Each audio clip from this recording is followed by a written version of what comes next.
এই বিবাহ হইতেও আপনারা খালি আবিয়াতি হুয়ান বাই সাইন জানি কোনো স্ত্রীর কোনো মেয়ে লোকের স্বামী মারা গেছে, কোনো পুরুষের স্ত্রী মারা গেছে, এরা অবিবাহিত তাকিয়া ছটফট করতো কেন? বিয়া তো যে কোনো বয়সে করা যাইতে পারে, বিয়া এবাদত যে কোনো বয়সে করা এবাদত। একবারে 65 বছর বয়স্ক কোনো মানুষের যদি বিবাহ করতে চায় করতো। তা আমরা দেশের মানুষের সাধারণত একাধিক বিবাহর চিন্তা করে না, কিন্তু স্ত্রী মারা গেলেও তো করে না। আমরা দেখি সেনের ভাই কোনো ফাঁফ নেই, এটা তো কোনো ফাঁফ নাই। বিবাহ তো নবীর সুন্নত, এটা তো মুলহিদিনের মিজাজ যে বিয়া জীবনে একবার হইতো আর না, স্ত্রী মারা গেলেও আর না, স্বামী মারা গেলেও আর না। এই মিজাজ মুসলমানি মিজাজ নাই, ইয়াদ রাখুন জানি, এটা মুলহিদিন ওগুলোর মিজাজ।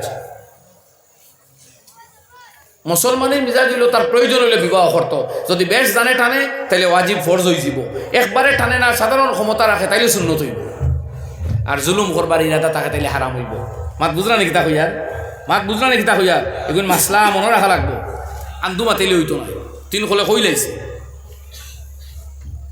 70 বছর বয়স। আমি তো বরং আগে 2-1 বছর আগে কইছি যে বিয়ার তো বেশি প্রয়োজন হয় বয়স বাড়ার বাদে, ফিজিক্যাল প্রয়োজন যদি আপনি কই, জৈবিক প্রয়োজন বাদ দেন যদি। আজকে এক যুবক মানুষ রাত 12টার গরু আইলে হয় বিছনা করতে পারে, জাড়িতে পারে, রান্না বান্না করতে পারবো, কাপড় প্রেস করতে পারবো, দুই ওয়াশ করতে পারবো, খাইতে পারবো, পারবোই না রাখুন আপনারা মাতো না ভাই। জিকাইলে রে মাতিও তো বুঝবো সাপোর্ট আছে, জিকাইলাম ফোন আর ভাই মাতি লাইলে আবার খোয়া লাগে, ও মাথায় তো 2বার হইতাম না, ওয়াশ করতাম না, এখন কয়বারে মাথাইতাম। সত্য কথাগুলো সমাজও আইতে একটু হেল্প করতে না খসাই। কিন্তু এক বৃদ্ধ মানুষ 70 বছর 65 বছর বয়স হয়ে গেছে, তার যদি পরিবার স্ত্রী থাকুন না, তেন প্রয়োজনগুলো খেয়ে মিটাইতো। কোনো জায়গা শোনা যায় ছেলেরা এখন ইয়া হয় আমরা রাব্বা আসলে শাদি করতা, আমরা মানছি না, কইছি বাবা হুয়ার বউয়াই নাচুন সারা খেদমত করবা, আপনি আর বিয়ার খান নাই খেনে রে ভাই, তোর বউয়ে বাহর কি খেদমত করবো রে, গায়ে হাত দেওয়া তো ঠিক নাই। তোমার স্ত্রী শ্বশুরটা কি খেদমত করবো? শারীরিক খেদমতর তো অনুমতি দেওয়া যায় না, যাই হইলেও না, কারণ অসুবিধা হইতে পারে,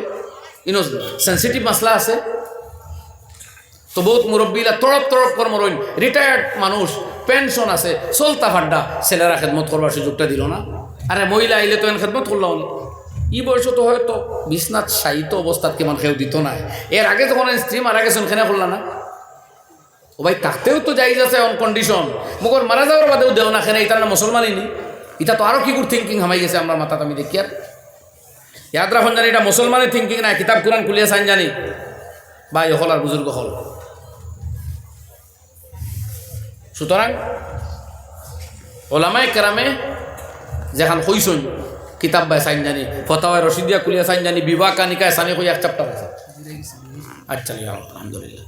আমি তো সমাপ্তি তাই আর আগে কইছি না 15 মিনিট, এটাই 5 মিনিট গিয়ে আসছে। তো এর লাগি বিবাহ যে কোনো বয়স খরা এবাদত, যখন প্রয়োজন হয়, যখন সামর্থ্য থাকে, ওখানে মনে রাখুন জানি আপনারা। এমনকি 25 নম্বর ফিকহ সেমিনারও সারা ভারতবর্ষ এবং ভারতের বাইরের উলামায়ে কেরাম একত্রিত এই সিদ্ধান্তে উপনীত হইছেন, যদি বাবার বয়স বেশি হয়, বাবার বিবাহের প্রয়োজন হয়, তাইলে আগের বিয়ার ছেলেরার লাগি ফরজ হইল বাবারে বিয়া দিয়া তার প্রয়োজন ওই মহিলা দিয়ে মিটাইতা, এবং ওই মহিলার যাবতীয় খরচ ছেলেরা বহন করত। ইনাইন হুনতা নাই মন দিয়া, ইনাইন তো বহুতর মতলব ভাড়া পড়বো, मगर जितने लोगों के मतलब में नुकसान ना क्यों ना हो, ये हक बात है और हमें कहना है इंशाअल्लाह। जुड़े हो इंशाअल्लाह। এর লাগে সৎ মা আরো সোজা ভাষায় কই আর হাতন মা যদি গরো থাকইন আর বাবার প্রয়োজনে এই হাতন মাইন, তাইলে বাকি ছেলেরার লাগি ফরজ হইল এই মেয়ে লোক যতদিন বাবা আসেন এরা সাওয়াসিতা করতা,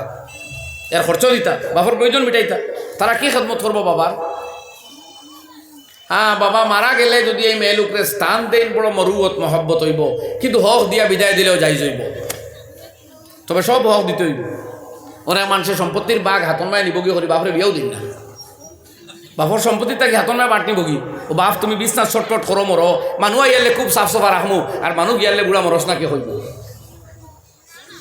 এটা কিতা ঘটে না নি কোনো মানুষ খুয়াইতে খালি খতম পড়াইতা। এখন কিলা কইতা ইমাম সাহেব দোয়া করুকা বাবা মরে দিতা, ও কইবা দোয়া করুকা আল্লাহ থানেও আরাম দিতা, নাইলে আমরাও আরাম দিতা। ঠিক আছে, কোনো সময় খতমে ইউনুস তো এই নবীর নামের খতমে হইছে না, খতমে ঈসা, খতমে মুসা, হ্যাঁ, খতমে মুহাম্মদ সাল্লাল্লাহু আলাইহি সাল্লাম, সকল জাত খতম বাদে কৈছিল খতমে আম্বিয়া সকল নবীর নামে খতম পড়াও তেব খালি মোরগ কই একমাত্র তার স্ত্রী বৃদ্ধ হইলে কইব আমার স্বামী আর দোকান দিয়ে চিন্তা থাকুক হইন কইব নি জানা হইন কইব নি জানা হইন কইব নি জানা তাইলে বাবার বিয়ে দেও না কেন তুমি ও আর আমার আর সামনে হতাই দাওয়াত দিও না আমার কোনো অসুবিধা হইতো না মগর হক মাত হইয়া গেলাম ইয়াদ রাখুন জানি কিতাবর বাসা এর লাগে নবী যে 52 বছর বয়সের শাদী করছে দুনিয়ার শিক্ষা দিয়া গেছেন যেই বয়সের বিয়ার প্রয়োজন হলে বিয়া করতো উম্মতরে শিখাইবা লাগে দুনিয়াতে ইসলাম বুঝা গেছে নি ভাই এখন এটা মাত অত বাইরে আলো না করিও আমি বারবার মাতি মগর এটা মাত আমি বহুত বছর আগতেই মাতি আই আলহামদুলিল্লাহ 10-12 বছর আগতেই মাতি আই আরও আগতেই মাতছি আরও স্পষ্ট ভাষায় 10-12 বছর তাই মাতি তখন তারা আসলাও না আর এটা অত বাইরালগিরি হয়েছেও না আর যে 2-4 জন তখন এটা নরম জরমতার লোকে তখন মাঝে মাঝে দেখি এটা অত বাইরাল করতে পারইন না স্ট্রং যে পার্টি হল এটা সকল সময় তখন না তারা লাইনে লাইনে তখন ঠিক আছে তারা অত চলতো তাহলে আল্লাহ সকলের তৌফিক দেব আমরা হক মাতবার তৌফিক দেব হক বুঝবার তৌফিক দেব হক চলবার আর হক অনুযায়ী প্রতিষ্ঠিত থাকবার আমরা সকলরে আল্লাহ তৌফিক দেব কই না আমিন হাদিস পড়িলাম দুইটা তরজমা করবে একটা হযরত উকবা ইবনে আমির রাদিয়াল্লাহু আনহু আয়াতর একটুকরা রইছে ওয়াল হাফিজুনা লিহুদুদিল্লাহ সব সময় কিন্তু আল্লাহ কইতরা শরীয়তর হদর ভিতরে আবার তাকিও কোনো ক্ষেত্রে বাড়াবাড়ি করিও না ও বিয়াত লাগিয়া খানো উনটি এক বেটা করিলতে ফাস পিয়া ওইটা আবার আশদ্দুল হারাম সাইরো মজবে হারাম আর আমি যাইছ নাই ওলা বিবাহ করলা যদি বাদর খানতে আগর স্ত্রী দেখতেও পারে না এর বা যায়ও না মাথেও না ওইনো আরও গন্ডগোল আছে আমি এটা যেটা মাতি আর এটা সিঙ্গুল ম্যারেজের মাতো মাতলাম মানে স্ত্রীর অনুপস্থিতিতে স্বামীও বিয়া করতে পারে স্বামী মারা গেলে স্ত্রীও বিয়া করতে পারে কোনো অসুবিধা নেই বাচ্চা জোটাও তাহলে বিয়া চাইতে পারে কোনো এবাদত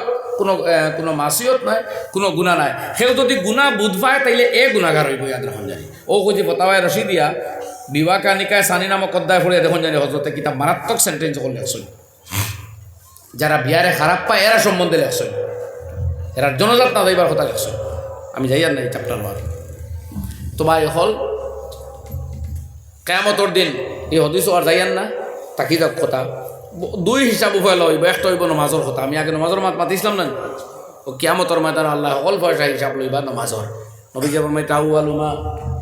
ইউহাসাবু বিহিল আবদু ইয়াউমাল কিয়ামাতি আস-সালাহ সর্বপ্রথম হিসাব লইবা আল্লাহ নমাজর তাড়াও খাড়া করবা তোমার জিন্দগি তুমি 70 বছর বাঁচিছো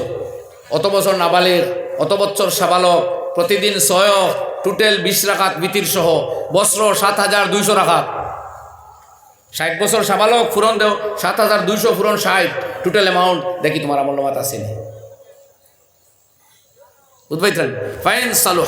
সালুহা সাইরু আমালিহি আল্লাহ নবী ফরমায় যদি নামাজের হিসাব ক্লিয়ার হয়ে যায় বাকি সব আমল ক্লিয়ার আর ইনো গন্ডগোল সর্বনাশ এলাকে 1 রাকাত ফরজ নামাজ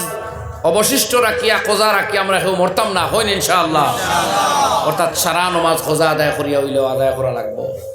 এর লাগি যারা সময় গেছে কি উমর খোঁজা কিলা বলে যখন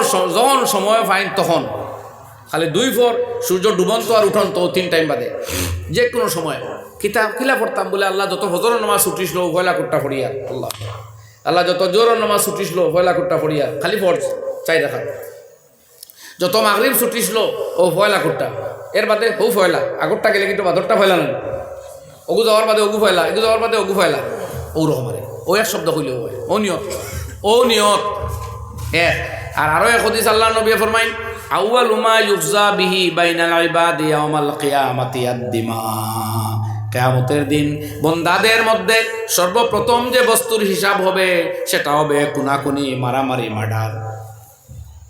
যদি কোনো মানুষে খুন করে কোনো মানুষে যদি কোনো মানুষের রক্ত বাওয়ায় কোনো মানুষে যদি কোনো মানুষের খুনাখুনি করে মারামারি করে লড়াই করে কেতাল করে কিয়ামতের দিন 2 আদালত বইব একটা দেওয়ানি আদালত একটা ফৌজদারি আদালতের মধ্যে সর্বপ্রথম হিসাব বইব খুনাখুনি মারামারির হিসাব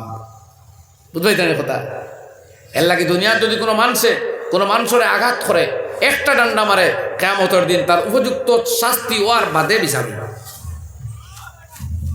বরং শরীয়তে হইছে শরীয়ত তো বড় কঠোর আল্লাহ রাব্বুল আলামিন ফরমাইন মান কাতালা নাফসান যাকিয়াতাম বিগাইরি নাফসিন নাও ফাসাদিন ফাকাআন্নামা কাতালান নাস জামিআ যদি